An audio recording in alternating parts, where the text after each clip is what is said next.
Okay, today we'll start the new chapter, triangles. It is very important chapter. This is connected with many chapter in geometry. First chapter is triangle, and afterward you have quadrilateral, lines and angles is also there before this triangle only. But as this chapter has been asked from many students, so we will start with triangles, which is, before we understand about triangle, first you have to understand what is similar figure and congruent figure. What is the difference between this? Understand every topic perfectly so that you will be able to understand other chapters also. So this is the base of the geometry.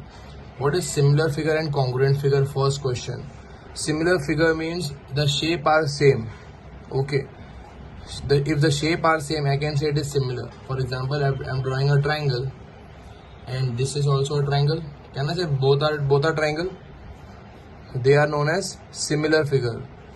For example, I am drawing a square. Again, I will draw a square. They are similar figures. But if I am drawing triangle and I am drawing a circle, they are not similar figure. Okay, and the similar figure symbol is this. This is a symbol of similar figures. But what about congruent figures? Congruent figure means if I am drawing a triangle, definition is the shape as well as size should be same. It means if I am drawing a triangle, one more triangle should be there of exactly same size and same shape. So it means if I put this triangle on the top of this triangle, it will hide each other. It means they are exactly same size and same shape. They are known as congruent figures. Congruent figure means everything is same. Okay, but if you understand by observation, you cannot tell that directly, sir, it is congruent or not. If for example congruent figure is, this is also a congruent figure, square and square, they are all congruent figures, right? If you check, if I same size square, if I put over here, it is hidden. But if you see, if I put this square, it is not hiding each other. So they are not able to hide each other, but they are having same shape. But here it is same shape as well as same size. So they are known as congruent figure. In this chapter, we will learn about in detail about triangles. Okay, so in triangle we will learn what are the property or how you can say the figure is congruent. Because by observation you cannot tell they are congruent or not. So there are congruency criteria. So with the help of the criteria you can say, because by observation you cannot say directly, sir, ये इसके ऊपर overlap होगा कि नहीं. Always it is not true. Okay. So first of all you have to learn the criteria of congruent figures. First criteria is side, which is also known as SSS, side. It means if in any two triangles, all three sides are same, 5, 3, 3. I've just taken an example. So 6, 6. It is only an example. Understand now. In this two triangle, A, B, C and P, Q, R. If you observe, there are three things same. There is AB and PQ are same, BC and QR is same, as well as AC and PR are same. There are three sides equal. I can say AB is equal to PQ. In which triangle I observe? In triangle ABC. This is the way to write the answer. In ABC and PQR, what you observe? AB is equal to PQ, BC is equal to QR, and AC is equal to PR. So by side, triangle ABC is congruent to triangle PQR. So with this we can say that triangle is congruent. Now congruency first method is this. If you observe three things are equal, you can say they are congruent. Second criteria is about, or else one more thing before I go with the second criteria. Again one more example. For example 5, 6, 3, and here it is, let's say here 5, 6 and here 3. Okay, it is not compulsory that it should have on the same side. You can have this way also. AB is equal to BQ. See, BC and QR are not equal, but BC and PR are equal. So it is not compulsory कि same side पे ही हो दोनों. Rotate करेंगे तो ये भी फिर से वैसे ही दिखेगा. Okay, by rotation they will look same. For example, I am drawing a triangle this way and I am drawing a triangle this way. Still both can be congruent. For example, ये base है 5 का, ये base है 5 का. यहाँ पे height है 3 की, ये भी height 3 की, और एक hypotenuse let's say 8 की, और यहाँ पे भी 8 की. ओके, एग्जांपल यहाँ पे A, B, C ओके यहाँ पे P Q R. Okay, now in this figure if you observe here, AB is equal to PQ, but BC is equal to not QR, BC is equal to PR. So BC is equal to PR and AC is equal to QR. So side, this is first side, this side is equal to this side. So this is the notation that these two lines noted that these two are equal. This is indicating that these two are equal. This one line indicates that these two are equal, and this three line indicates that it is indicating that these two are equal. So if we are writing any answer in triangle ABC, and now very important, if I have written ABC, now if what is corresponding with ABC, AB is corresponding with PQ. So we will write, see, AB is corresponding to PQ, so write PQ. Okay, now how you write? AB is equal to PQ. BC is equal to what? Now BC is equal to what? BC is equal to PR. Okay, and AC is equal to QR. Now I'm not taking in detail, but I'm only explaining the basic things. See, it is still a side. Sequence is also checked, so you have to see it is how. But if you, I'll discuss that in detail. Now this is what side. Second property is criteria is side angle. Side angle property is also there. Now in this property you will have a triangle in which A, B, C and triangle P, Q, R. Okay, if this is there, in this you will observe AB will be equal to PQ, angle A will be equal to angle Q, and third side will be equal to this side, third side. Okay, so in this you will have side, angle and one side. You will have two side equal and one angle equal. Very important note that the sequence is also very important. If it is, for example, it is like this, side and here angle is given. So I cannot count this as side angle side because sequence is SAS. Sequence क्या होना चाहिए? Side के बाद angle आना चाहिए, angle के बाद side आना चाहिए. यहाँ पे देखो साइड के बाद कुछ नहीं है, फिर साइड आया, फिर एंगल आया. तो सीक्वेंस भी यहाँ से जाओगे तो नहीं चलेगा क्योंकि यहाँ पे एक गैप है. साइड के बाद यहाँ पे कुछ नहीं है, यहाँ पे भी कुछ नहीं है, दो जगह कुछ नहीं, तो ये सीक्वेंस काउंट नहीं कर सकते. यहाँ एक जगह कुछ नहीं तो काउंट कर सकते हो. ओके, तो यहाँ पे साइड कुछ नहीं है, साइड, और यहाँ पे SA हो रहा है, पर यहाँ से अगर साइड, यहाँ कुछ भी नहीं, यहाँ भी कुछ नहीं. अगर दो जगह गैप है वो काउंट नहीं हो सकता है. एक जगह गैप है तो वो काउंट कर सकते हो. यहाँ पे SA बन रहा है. सेम तरीके से अगर मैं यहाँ पे side this angle, let's say this angle और दिस साइड. ओके, सी यहाँ पे अभी क्या करेंगे, साइड एंगल साइड बन रहा है. यहाँ पे अभी ये काउंट नहीं होगा, यहाँ पे ये भी नहीं दिया है, ये भी नहीं दिया, ये भी नहीं दिया, तीन चीज़ नहीं दी है. अगर एक के ऊपर नई चीज़ दियो तो डायरेक्टली ये सीक्वेंस काउंट होता है. तो यहाँ पे साइड एंगल साइड बन रहा है, यहाँ पे बन रहा है साइड कुछ नहीं, साइड एंगल. यहाँ पे सीक्वेंस अलग है, यहाँ पे सीक्वेंस अलग है. बोथ दोनों में सेम सीक्वेंस होना चाहिए, साइड एंगल साइड ही होना चाहिए. Both should have same sequence to make it side angle side. So it should be side angle side side. Similarly here also side angle side is not there, but it is side angle side. But it is here, if it is this way, अगर ऐसा होता तो side angle side तो चलेगा. ये दोनों congruent बोल सकता हूँ मैं. Side angle side है, ये भी side angle side है. So I can say it is congruent. But it is important, it should have side angle side in sequence. Sequence में होना चाहिए, gap नहीं आना चाहिए बीच में. जैसे यहाँ पे gap है, दोनों में देखो side angle side बन रहा है, यहाँ पे भी side angle side, तो दोनों congruent बोल सकते हैं. Okay, I can say it is congruent. Then we have another criterion we have discussed. Now two. Now third one is angle side angle. Angle side angle is also known as ASA. Angle side angle में मतलब वही होगा, logic same ही है. Angle होगा और एक side होगा और एक एंगल. इसमें भी सीक्वेंस इंपॉर्टेंट है, सेम सीक्वेंस दोनों में होना चाहिए. फॉर एग्जांपल ये एंगल होगा, यहाँ पे साइड, सॉरी यहाँ पे एक साइड एंगल साइड एंगल. तो एंगल ये है एंगल साइड एंगल, ये भी है एंगल साइड एंगल. ओके, अगर ऐसा होता तो एंगल साइड एंगल और यहाँ पे है एंगल साइड एंगल, तो ये भी नहीं चलेगा. क्यों? क्योंकि ये दोनों इक्वल है और ये दोनों इक्वल है.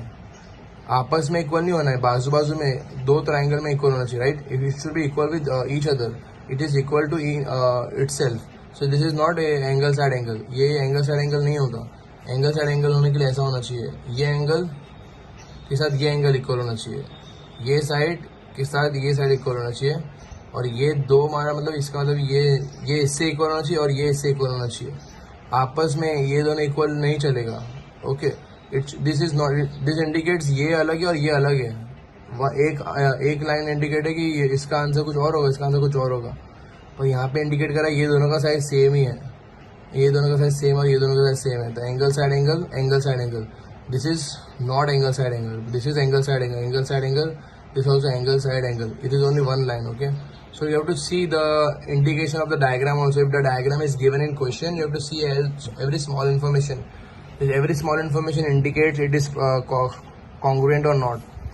Fourth one is angle side. Same logic will be applied. So it will be two angles and one side.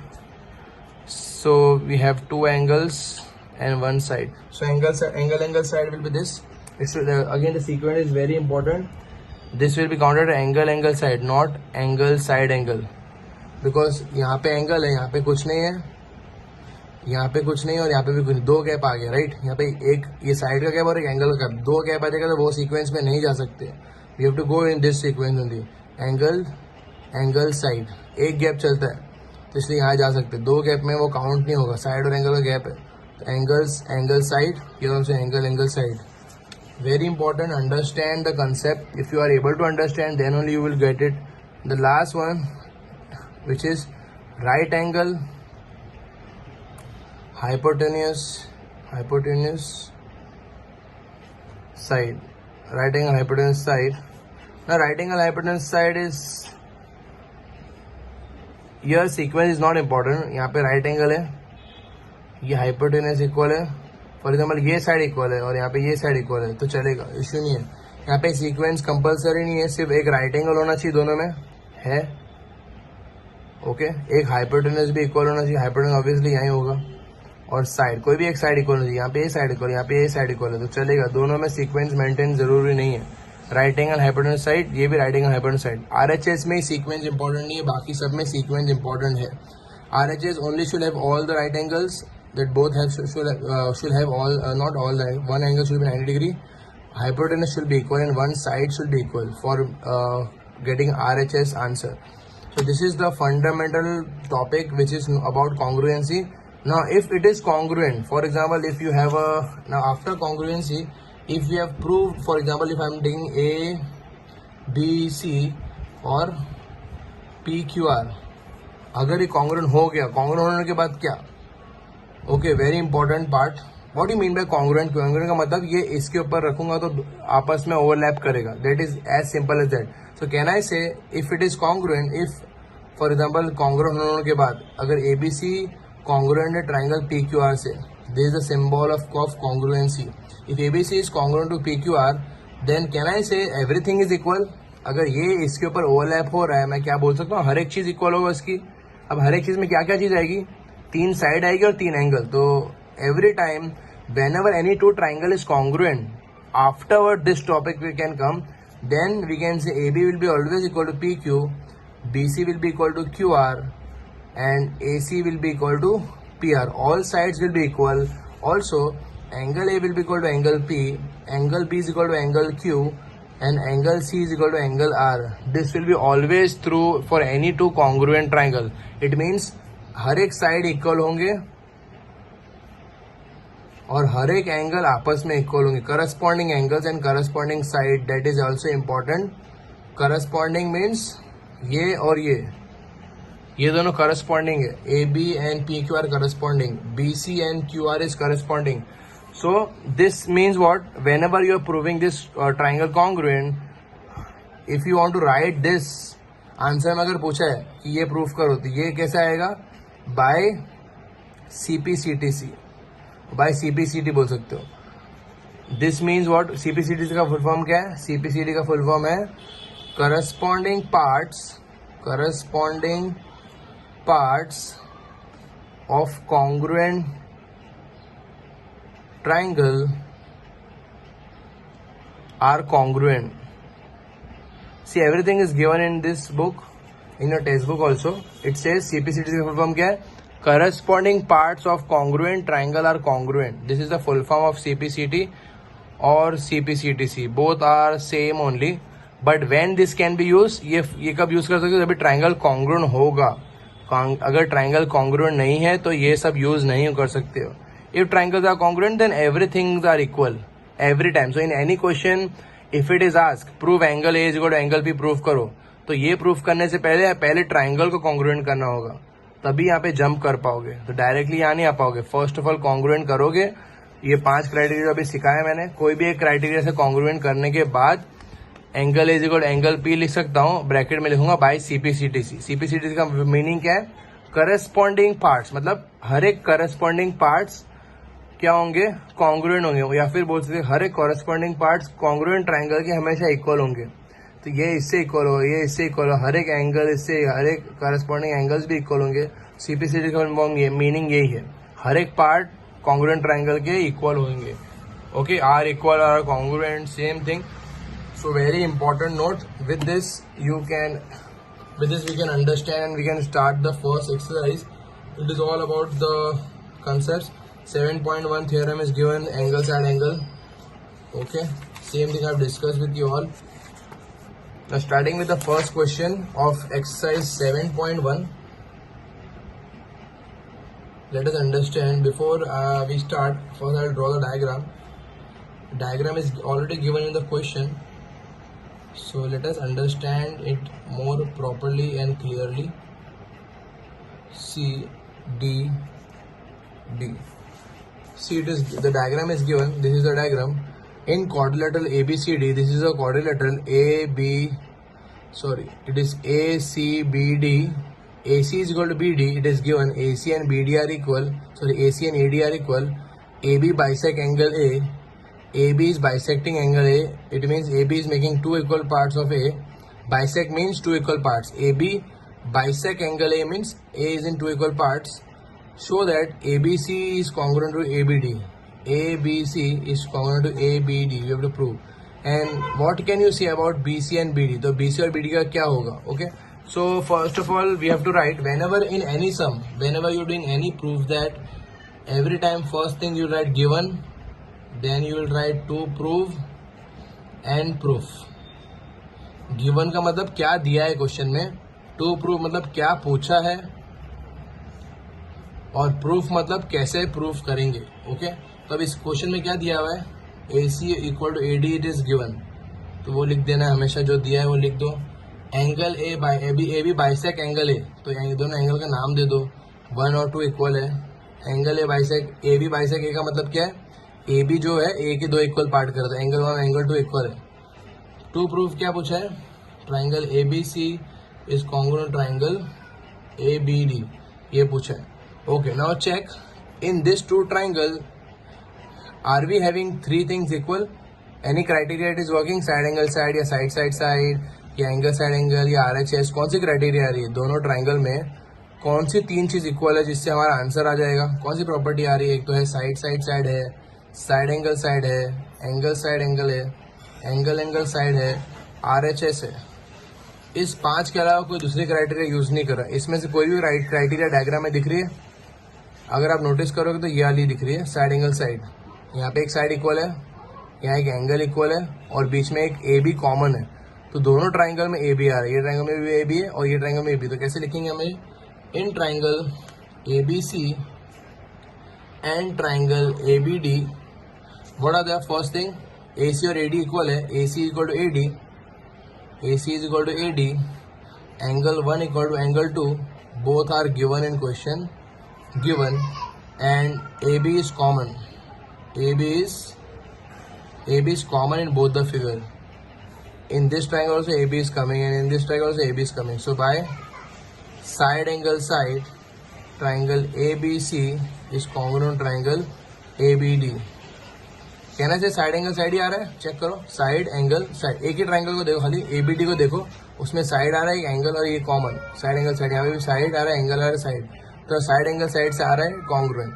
If they are congruent, can I say everything are equal? If these two triangle are equal, it means ये आपस में overlap कर सकता है, मतलब हर एक चीज इसका इक्वल है. तो ये लोग ने जो पूछा है BC एंड BD का क्या होगा? BC and BD will be also equal. BC and BD will be equal. Why? Reason is by CPCTC.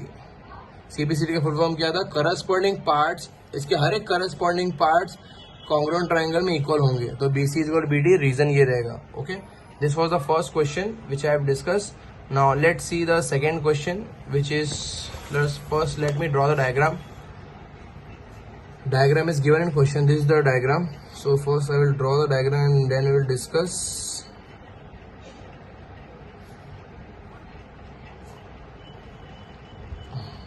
A, B, C, D.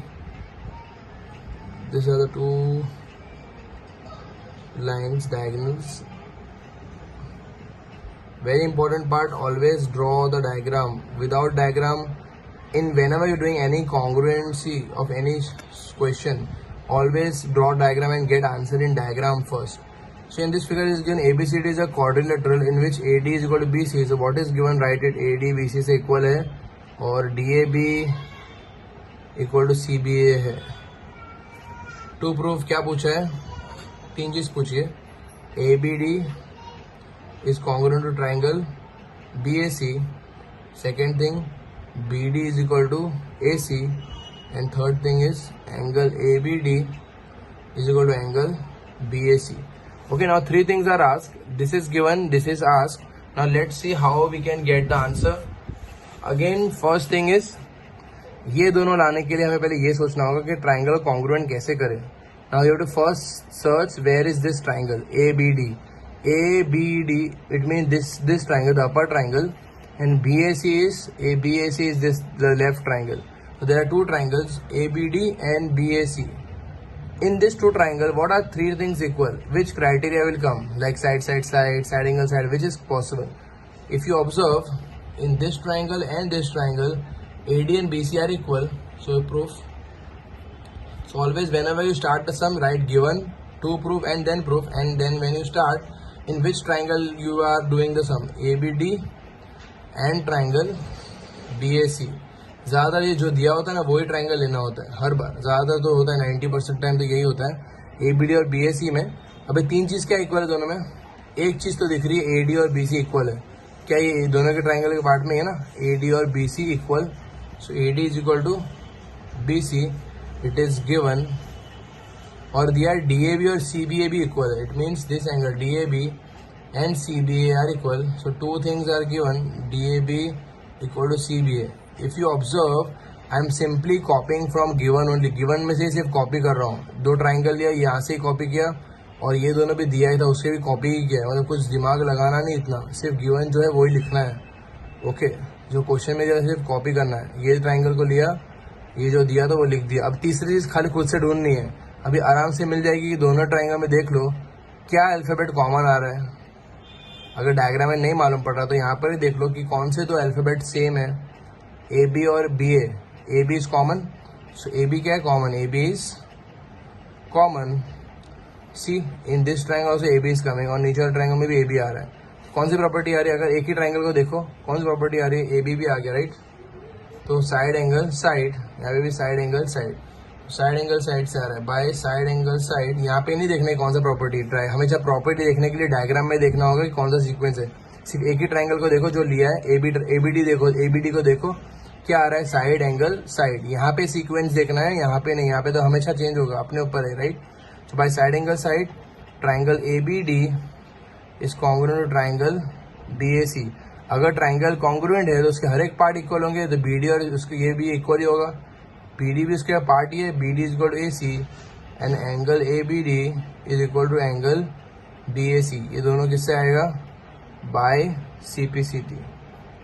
ये डायरेक्टली इससे आंसर आ जाएगा, right. Now moving with the next question which is the third question. Let us see the third question and then see how we can prove it. Third question, again the diagram is given. So first I will draw the diagram. So I will draw the diagram over here. Diagram दिया हुआ है, पहले diagram बना लेंगे. Basics ideally we should have first done the revision of the lower class, but I think you are aware of this basic things. 90 degree से बोलते हैं, इसे angle equal बोलते हैं, right? So as per the syllabus, I am taking the triangles chapter first. Third question now. This is the diagram given. Now what is given in question? AD and BC are equal. So in given I can write AD equal to BC. What else is given? AD and BC are equal, perpendicular to a line segment. Show that CD bisect AB. Now it is asked to prove.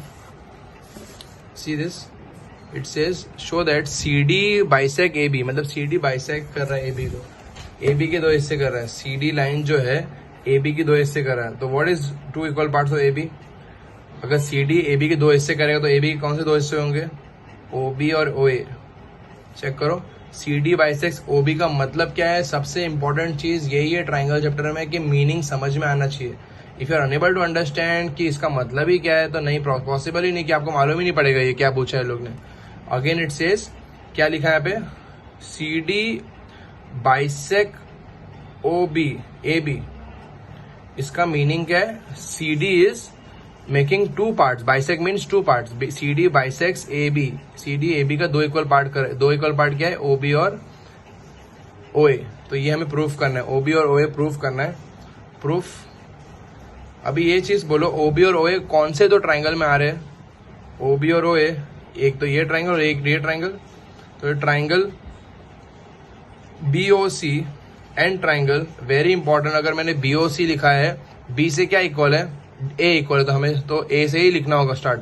अगर मैंने B से start किया तो यहाँ पे A से ही start करना होगा, क्योंकि एंगल B A से इक्वल है.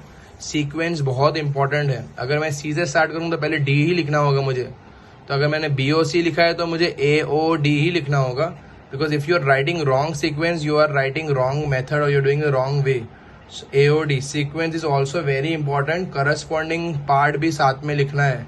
B के साथ A था, O के साथ O है और C के साथ D है. ना BOC और AOD में तीन चीज क्या इक्वल है? यहाँ देख लो, एंगल 1 और एंगल 2 इक्वल है. दोनों 90 डिग्री है. Angle 1 equal to angle 2. और क्या चीज है?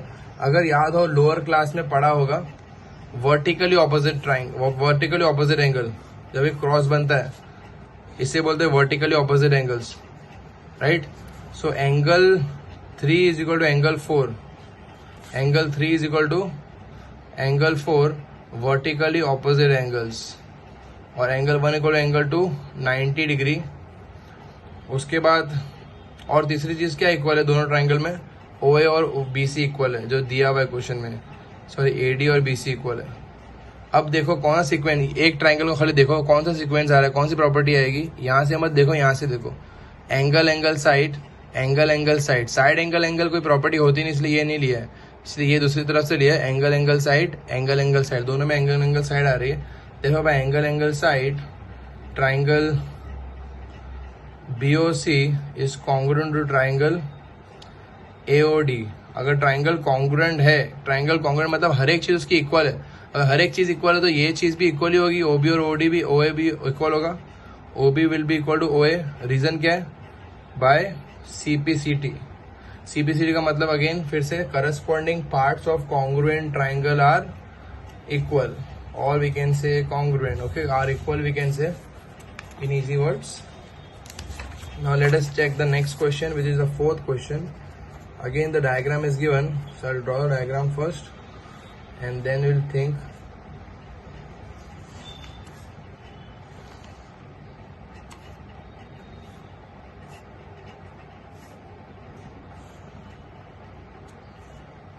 A B डायग्राम थोड़ा एक्यूरेट बनानी है. C और D, ये लाइन L है, ये M है, ये Q है, ये N, ये P है. L M P Q. Okay, ये समझाने से पहले एक इम्पॉर्टेंट चीज बतानी थी. If any triangle, let me take a space, take a separate page. Okay, here I will explain something. ये लाइंस एंड एंगल्स में ऑलरेडी आप सीखोगे. फिर भी हमें जानना चाहिए कि कैसे है ये प्रॉपर्टी समझ में आनी चाहिए। ये प्रॉपर्टी से बहुत सारी चीज़ समझ में आएगी। फॉर एग्जाम्पल यहाँ पे नाम दे दो 1 2 3 4 5 6 7 8 9 10 11 12। जब भी पैरेलल लाइन होते हैं बहुत सारी प्रॉपर्टी आती है। Whenever there are two parallel lines, there are so many properties are there of parallel lines. So let us understand this one by one. First property is alternate interior angle. Alternate interior angle. Alternate का मतलब क्या होता है? Word से ही पता चल रहा है कि एक इस तरह इस तरह। अल्टरनेट हमेशा जेड बनाता है, जो आपने लोअर क्लास में शायद सीखा हो, जेड से याद रखा होगा। तो अल्टरनेट एंगल यहाँ पर कौन कौन सा है? 8 और 9। एंगल 8 क्या होगा? एंगल 8 9 से इक्वल होगा। वैसे एंगल 7 इक्वल होगा एंगल 10 से। अल्टरनेट इंटीरियर अंदर है और अल्टरनेट भी 8 और 9 इक्वल है और 7 और 10 इक्वल है। वैसे ही 4 और 7 इक्वल है और 3 और 8 इक्वल है। ओके, तो लिख सकते हैं 4 is equal to 7 and 3 is equal to 8. Similarly, you can also say it is alternate exterior भी होता है। 2 और 7 alternate exterior तो बाहर है दोनों। ये अगर पैरेलल होता L और M के लिए 2 बाहर है और 3 7 भी बाहर है, तो अल्टरनेट एक्सटीरियर लेफ्ट राइट। 1 और 8 अल्टरनेट एक्सटीरियर। वैसे ही यहाँ पे 6 और 9 11 अल्टरनेट एक्सटीरियर। 5 और 12 अल्टरनेट एक्सटीरियर। सो अल्टरनेट एक्सटीरियर, ये अल्टरनेट इंटीरियर, एक्सटीरियर ऐसा होगा, बाहर अल्टरनेट होगा। इससे अल्टरनेट नहीं बोलेंगे। अल्टरनेट मतलब एक एंगल ऊपर दिख रहा होगा, एक एंगल नीचे दिख रहा होगा, वैसे याद रख सकते हो। ओके, वैसा कुछ स्पेसिफिक ऐसा कोई प्रॉपर्टी नहीं है, पर ऐसा याद रख सकते हो। इसको अल्टरनेट नहीं बोलेंगे। 6 और 9 इज नॉट अल्टरनेट, क्योंकि दोनों एंगल ऊपर ही दिख रहे हैं, एक एंगल इधर और एक एंगल नीचे। तो वैसे याद रखो, अल्टरनेट मतलब ऐसा होगा, अल्टरनेट एक्सटीरियर। यहाँ पे भी देखो, एक नीचे दिख रहा है, एक ऊपर दिख रहा है एंगल। ये एंगल यहाँ दिख रहा है, ये एंगल यहाँ दिख रहा है, ऊपर नीचे होना चाहिए एंगल। तो अल्टरनेट इंटीरियर, अल्टरनेट एक्सटीरियर समझ में आया। उसके बाद है वर्टिकली ऑपोजिट एंगल। वर्टिकली जो ऑलरेडी डिस्कस किया था अभी, वर्टिकली ऑपोजिट एंगल मतलब क्रॉस साइन होना चाहिए। Opposite angle, vertically opposite angle मतलब 10 11 है, 12 9 है, 7 6 है, 5 8 है। So always vertically opposite angles are equal. Alternate angle भी इक्वल होते हैं, वर्टिकली ऑपोजिट एंगल्स भी इक्वल होते हैं। Okay, this is vertically opposite. Now the third one is corresponding angles. Corresponding means same side पे और सेम डायरेक्शन पे हो। सेम साइड 9 और 5 डायरेक्शन भी सेम है। 9 और 7 नहीं बोलूंगा करस्पॉन्डिंग, क्योंकि 9 ऊपर दिख रहा है, 7 एंगल नीचे दिख रहा है। बट 9 और 5 दोनों सेम डायरेक्शन में दिख रहे हैं और सेम साइड पे है। तो corresponding mean it should be on the same side. So 9 and 5 are corresponding angles, 7 and 11 are corresponding angles, 10 and 6 are corresponding angle, 8 and 12 are corresponding angle, 4 and 8 are corresponding angle. 2 किसके साथ corresponding होगा? 2 and 6 are corresponding, 2 and 10 also corresponding. So ये सब corresponding मतलब same side पे और same direction भी हो। This is corresponding angle. Very very important topics I am discussing, so you have to remember it, because ये triangle chapter में आगे आते ही जाएगा, हर बार आएगा ही, तो ये सब मालूम होना ही चाहिए। And one more thing which is I can से linear pair. Linear pair means एक सीधी लाइन के 2 हिस्से हो रहे हो, तो यहाँ पे 2 हिस्से हो रहे हैं। ये सीधी लाइन थी, एक लाइन 2 हिस्से कर दी। 9 और 10 का भी, तो linear pair is always 180 degree. 10 + 9 क्या होगा? हमेशा 180 डिग्री। 10 9 180 डिग्री है। 9 और 11 सीधी लाइन है, ये इसे 2 हिस्से कर दी एक लाइन में, तो 9 + 1 180 डिग्री, 10 + 12 180 डिग्री। 8 और 7 भी लीनियर पेयर है, 6 और 5 भी है, 5 और 7 भी है। इन दोनों का एडिशन हमेशा 180 डिग्री आएगा लीनियर पेयर में। सो this is the property. And one more one which is co interior angle. को इंटीरियर वर्ड से समझ में आ रहा हो कि को इंटीरियर मतलब क्या होता है? अंदर के दोनों एंगल और same side but opposite direction होना चाहिए, एक का ऊपर एक का नीचे। तो 10 और 8 आर को इंटीरियर एंगल। 10 + 8 का प्लस हमेशा क्या होगा? 180 डिग्री। तो लीनियर पेयर में को इंटीरियर में एंगल का प्लस 180 होता है, बाकी सब में एंगल्स इक्वल होते हैं। अल्टरनेट, वर्टिकली और करस्पॉन्डिंग में सब इक्वल होता है। बट लीनियर पेयर में 180 होता है, को इंटर में 180 होता है, दोनों का प्लस, मतलब 8 + 10 180 होगा, 7 और 8 का प्लस भी 180 होगा, 4 और 6 का भी 180 होगा। इंटीरियर में होना चाहिए, बाहर नहीं होना चाहिए, बाहर होगा तो काउंट नहीं होगा।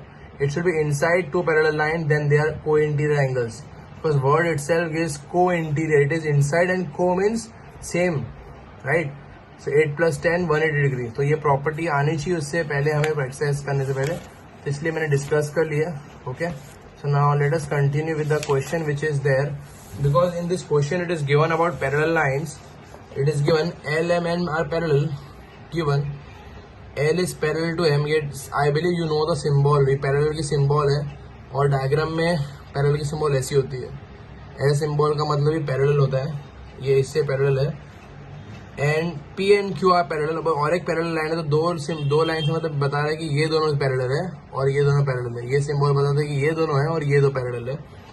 You have to prove, to proof क्या पूछा है, P is parallel to Q भी पूछा है, राइट, दिया हुआ, सॉरी, यहाँ पूछा है कि ट्राइंगल ABC सिमिलर होना चाहिए ट्राइंगल CDA से, ये पूछा है।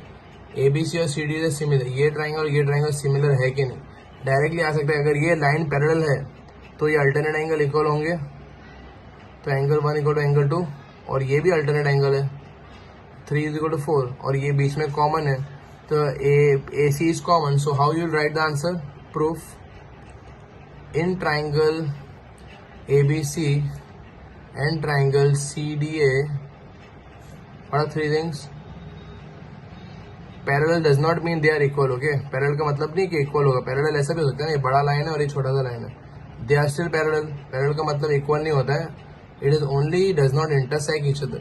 तीन चीज क्या है यहाँ पे, एंगल 1 एंगल 2 इक्वल है, angle 1 = angle 2, angle 3 = angle 4, reason क्या है, alternate interior angle, and the last one is AC is common. Okay, तो this are three things by which property this is possible. एक ही ट्राइंगल खाली देखो क्या property आ रही है, एंगल ये कॉमन है, एंगल साइड एंगल, यहाँ पे भी angle side angle, so by angle side angle triangle ABC is congruent triangle CDA, so that triangle congruent है। Okay, that is what asked in the question। Fifth question, again the diagram is given, so let me first draw the diagram।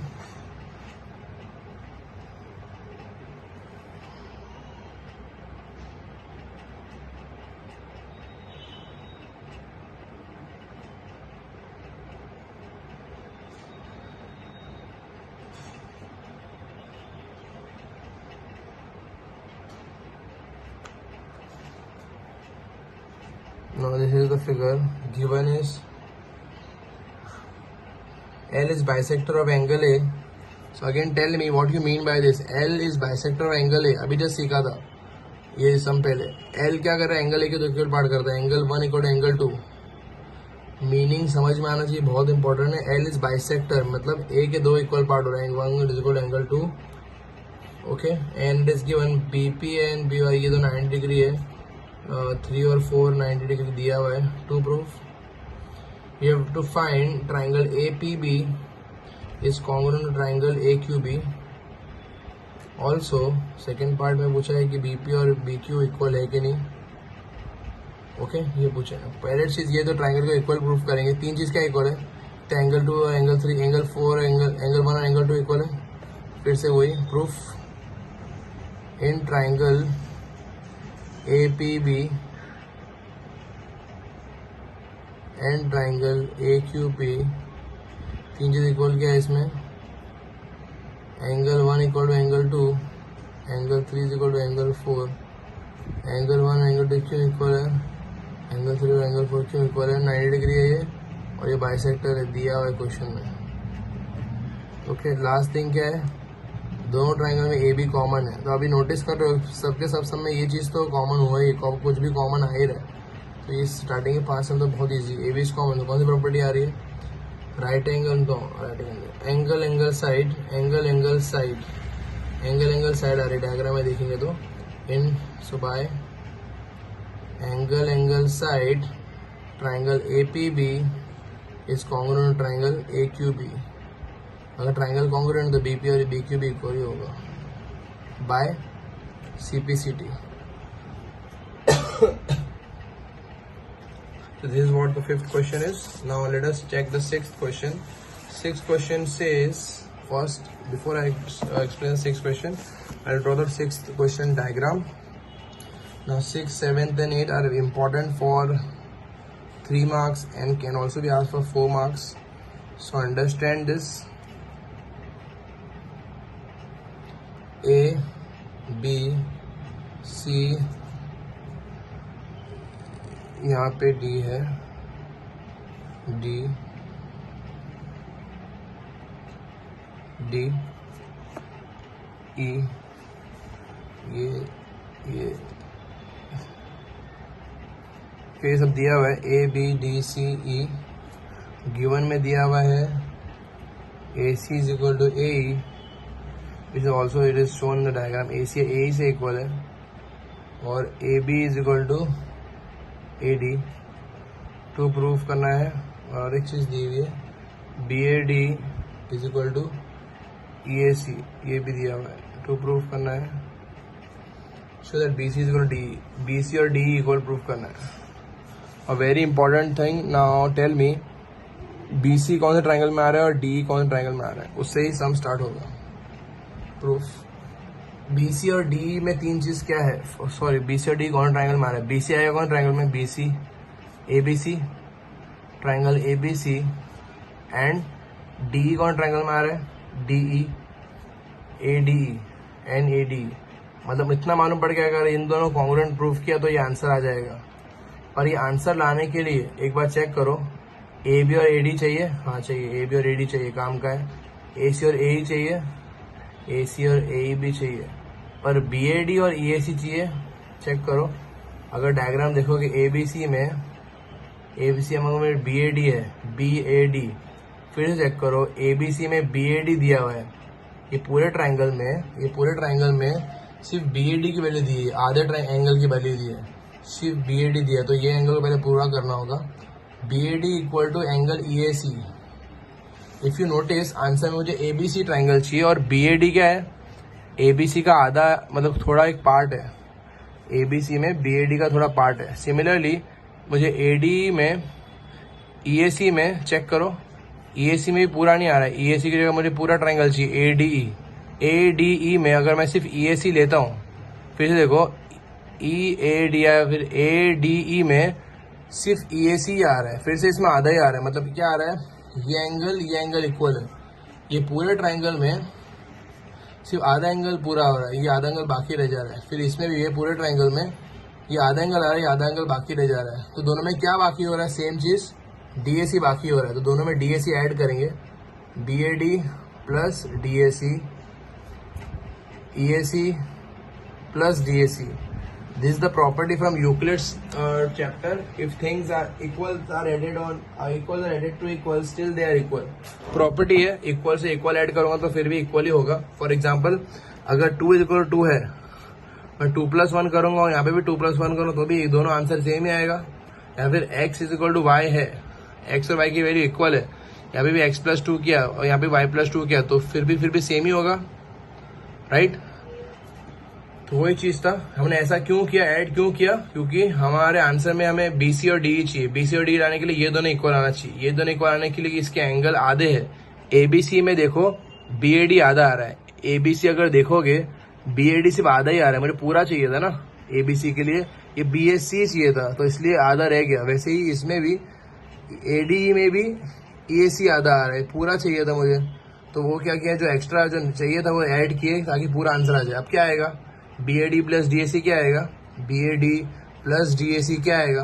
अगर इसको और इसको add करूंगा तो ये पूरा बन जाएगा. चेक करो, बी ए डी और डी ए सी को अगर जोड़ दूं तो पूरा एंगल बन जाएगा. तो क्या आया, बी ए सी. वैसे ही ई ए सी और डी ए सी को ऐड करूंगा, इन दोनों एंगल को ऐड करूंगा, क्या बन जाएगा, ई ए डी. तो हमें मिल गया पूरा. इसको इक्वेशन 1 दे दो. ओके, अब सम स्टार्ट कर दो. ये जो पूछा है, इन triangle ABC and triangle ADE तीन चीज क्या इक्वल है. एक तो ये दो चीज दी हुई है, AC किससे इक्वल है, AE से.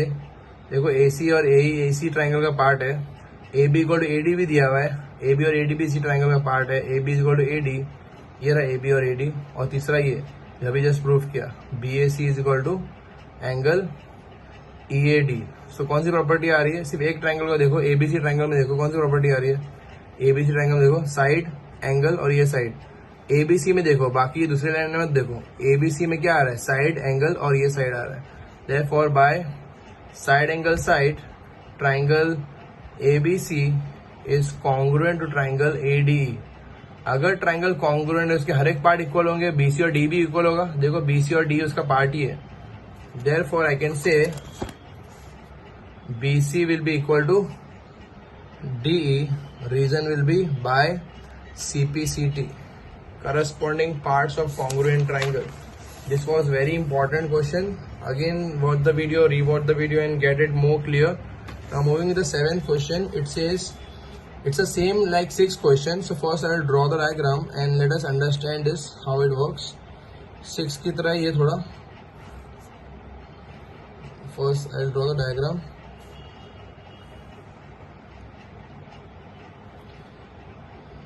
डायग्राम कॉम्प्लिकेट दिख रहा है पर सम एकदम इजी होगा अगर कंसेप्ट ध्यान में रहे तो।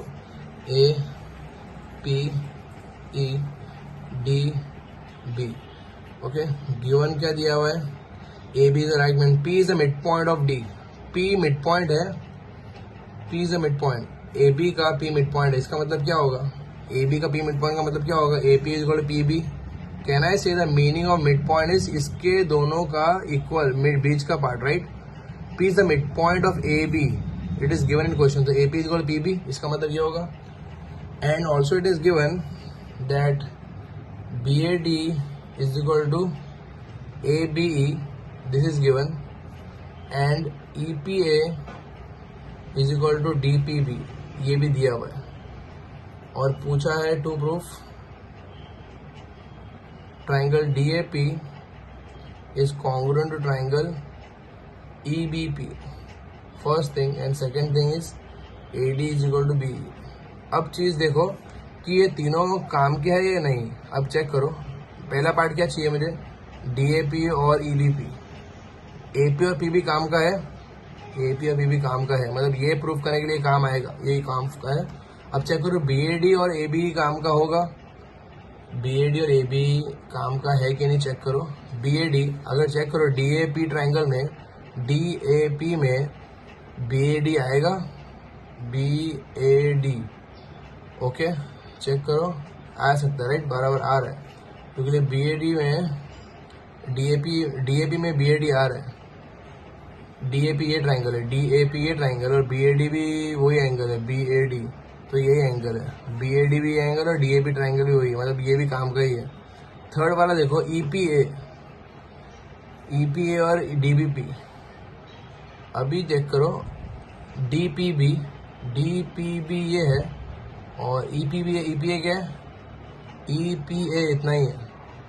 इफ़ यू नोटिस इसमें आधा ही आ रहा है ट्राइंगल, मुझे प्रूफ करना है ये वाला ट्राइंगल इक्वल करना है, ये वाला ट्राइंगल जो हाईलाइट किया है और ये वाला इससे ट्राइंगल से इक्वल प्रूफ करना है। अब यहाँ क्या दिया, EPA दिया हुआ है। If you notice EPA is a small part, ये ट्राइंगल का थोड़ा पार्ट ही आ पा रहा है।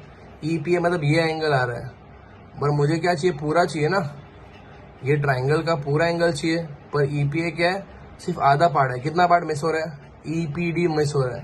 वैसे DPB क्या है, DPB भी ये वाले ट्राइंगल का थोड़ा पार्ट आ रहा है, मुझे फिर से ये मिस हो रहा है, तो ये ऐड करना होगा, EPD ऐड करना होगा इससे, तो वही करना है हमें प्रूफ में। कौन सा आधा है, ये बराबर नहीं दिया, तो इसको पहले लिखो EPA इक्वल टू DPB। दोनों में क्या मिसिंग आ रहा है, EPA में भी ये मिस हो रहा है और DPB में भी ये मिस हो रहा है, तो क्या मिस हो रहा है, दोनों तरफ ऐड करो, EPA प्लस EPD, और यहाँ पे भी plus EPD।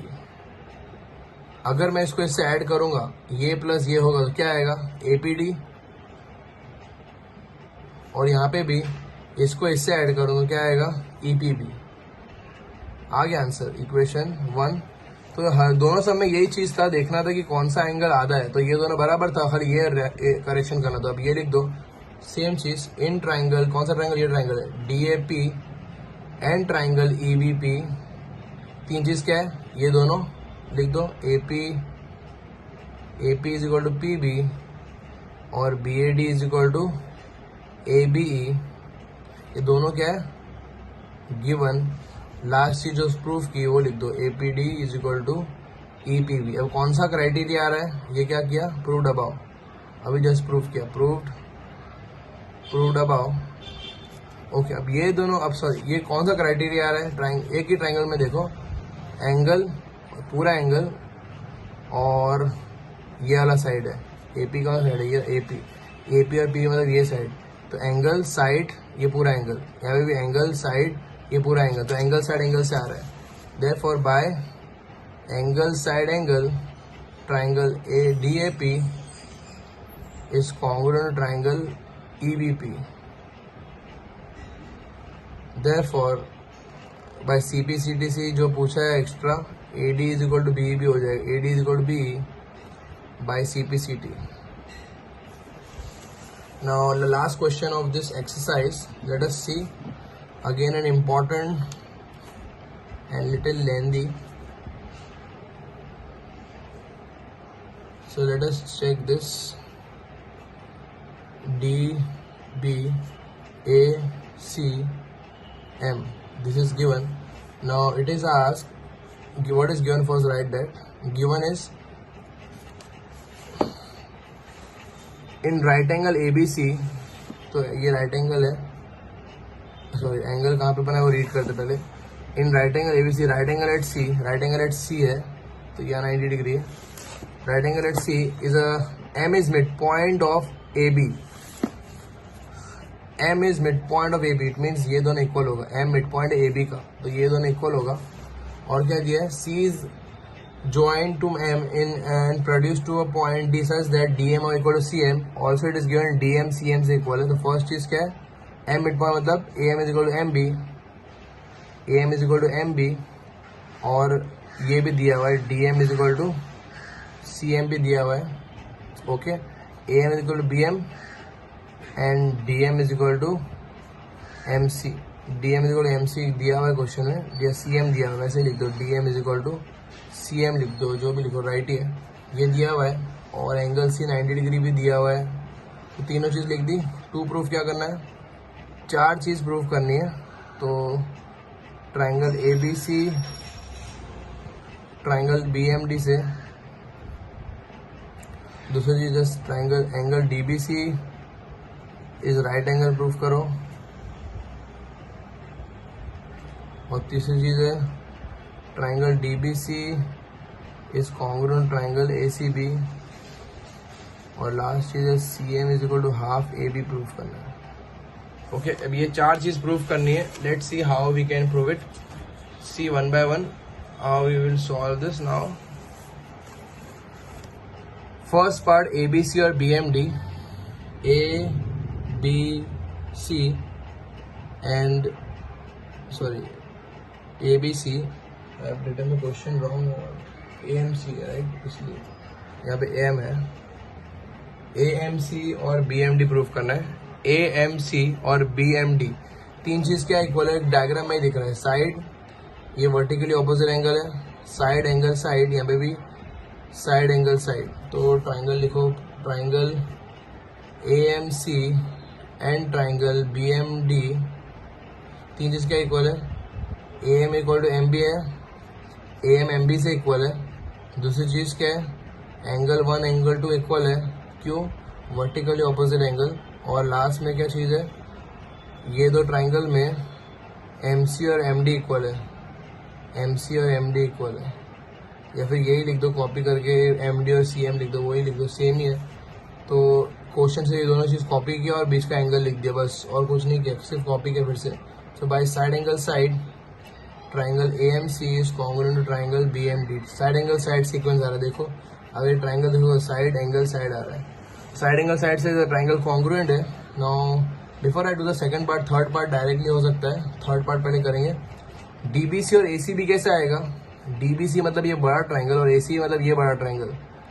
If already we know this is equal, ये छोटे के ट्राइंगल इक्वल, अगर मैं दोनों तरफ ये ऐड कर दूं, इस ट्राइंगल में भी ये ऐड करो और ये ट्राइंगल में भी ऐड करो, तो पूरा पूरा इक्वल हो जाएगा। तो वही करना है, adding BMC on both the side, BMC, और यहाँ पे भी BMD को भी BMC से ऐड करते हैं। इससे भी मैंने BMC ऐड किया, इससे भी मैंने BMC ऐड किया, इससे BMC, तो ये पूरा हो गया। AMC प्लस BMC, AMC और BMC ऐड होगा क्या होगा, पूरा ABC, और यहाँ पे भी इससे ही ऐड करूँगा क्या होगा, DBC। हो गया थर्ड पार्ट। अगर थर्ड पार्ट इक्वल है तो ऑब्वियसली ये आएगा DBC राइट एंगल होगा, क्योंकि C राइट एंगल है तो BB राइट एंगल होगा, CBCD। अगर ये ट्राइंगल में ये 90 है तो ये बाजू वाला ट्राइंगल जो कॉन्ग्रुएंट हो गया, ये अगर दोनों इजी इक्वल आ गए तो ये भी एंगल इक्वल होगा, तो ये इससे इक्वल होगा। अगर एंगल C 90 तो BB 90 होगा, क्योंकि ऑलरेडी मैंने प्रूफ किया है कॉन्ग्रुएंट हो चुका है। Therefore angle angle B is 90 degree, angle B is right angle. अभी लास्ट पार्ट के लिए डायग्राम बनाना पड़ेगा फिर से।